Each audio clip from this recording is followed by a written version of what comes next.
Hello everyone. Today we'll discuss the common confusion that every beginner has. English is a vast and profound topic itself.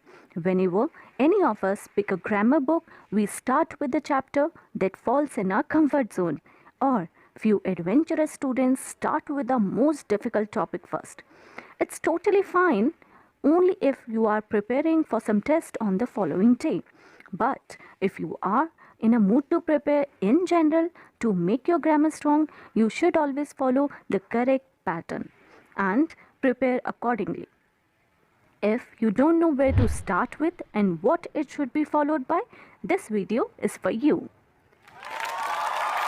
So, without further delay, let's watch the list of the important topics of basic grammar. And I'm your tutor, Subita.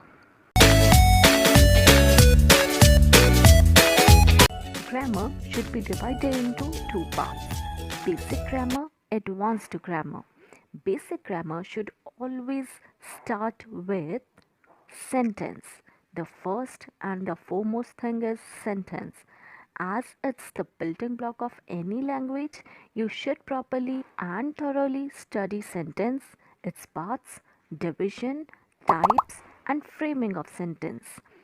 But the important thing you should take care of is not to go in unnecessary detail here.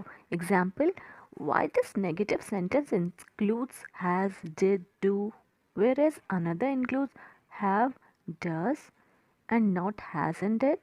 While reading sentence, only focus on the pattern or types.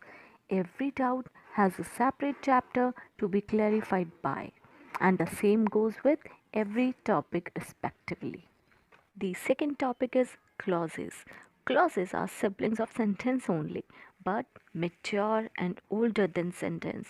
You need a little extra effort to understand them. Basic knowledge of clauses include compound and complex sentences and interchanging them into each other.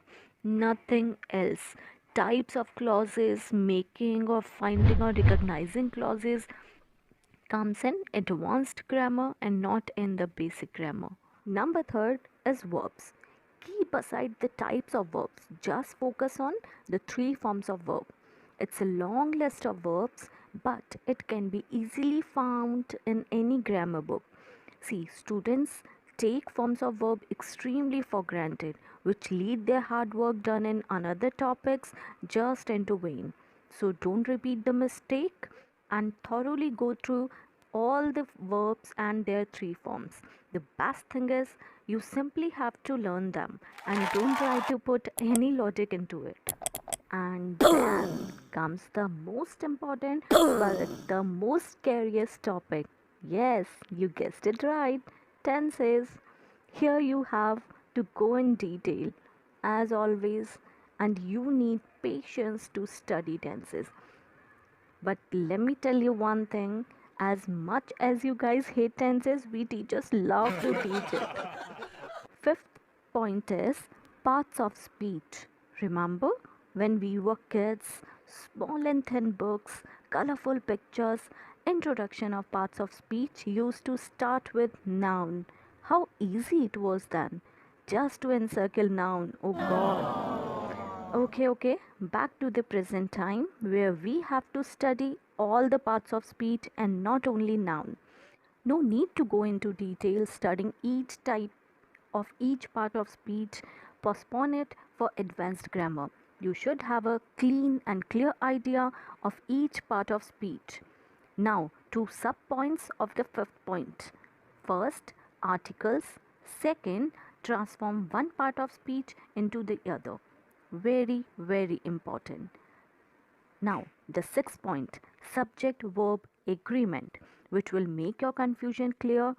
Which subject goes with which verb? It is modals.